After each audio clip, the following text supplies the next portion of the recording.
నిజామాబాద్ జిల్లాలో ఉన్నాము. నిజామాబాద్ జిల్లాలో మున్సిపల్ ఎన్నికలు అయితే ఈటెక్కినని చెప్పుకోవాలా.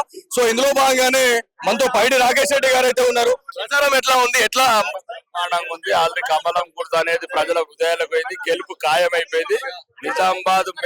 నిజామాబాద్ గడ్డ మీద, ఇందూరు గడ్డ మీద త్వరలో పేరు మారబోయే ఇందూరులో నిజామాబాద్ లో మేయర్ అభ్యర్థి డిసైడ్ అయిపోయింది. ప్రమాణ స్వీకారం కూడా టైం ఫిక్స్ చేసి. మీ కాన్స్టిట్యున్సీలో ఎట్లా ఉంది? ఆర్మూర్ మున్సిపాలిటీ పరిధిలో ఎట్లా ఉండబోతా ఉంది? ఆర్మూర్లో యుద్ధం నడుస్తున్నది.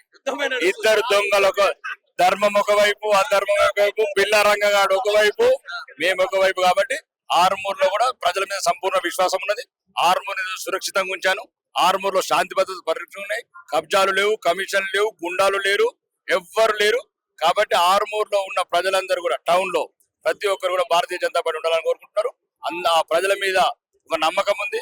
ప్రజల ఆశీస్సులు, ఆర్మూర్ ప్రజల ఆశీస్సులు, బీజేపీ ఏదైతే కౌన్సిలర్ సభ్యులు వాళ్ళందరికీ ఆశీర్వాదాలు ఉంటాయి. వాళ్ళందరూ గెలిచి సుమారు 22 సీట్లతో గెలిచి ఆర్మూర్ లో కాషాయ జెండా ఎగరేస్తాం. తెలంగాణ రాష్ట్ర వ్యాప్తంగా ఉన్నటువంటి జనాలు ఎవరైతే ప్రజలు ఉన్నారో ఇవాళ మన ఇందూరు మన మేయర్ అనే ఒక నినాదంతో మీ బీజేపీ శ్రేణులు, మీ ప్రజాప్రతినిధులు పోతా ఉన్నారు. సో చాలా మంది వెల్కమ్ కూడా చెప్తా ఉన్నారు.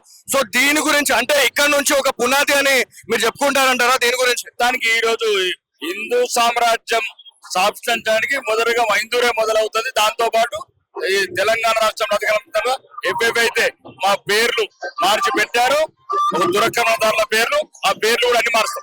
ఇక్కడ ఆర్మూర్ లో ఇక్కడ బీఆర్ఎస్ పరిస్థితి కావచ్చు, కాంగ్రెస్ పరిస్థితి ఏ రకంగా ఉందంటారు? బీఆర్ఎస్ ఎక్కడుంది? ఆ కవితమని అడుగుంది. ఏపీ కట్టలు కానీ బీఆర్ఎస్ అనేది నామరూపాలు లేదు. పార్లమెంట్ ఎట్లయితే జీరో ఉన్నదో ఇప్పుడు కూడా జీరోకే పరిమితం.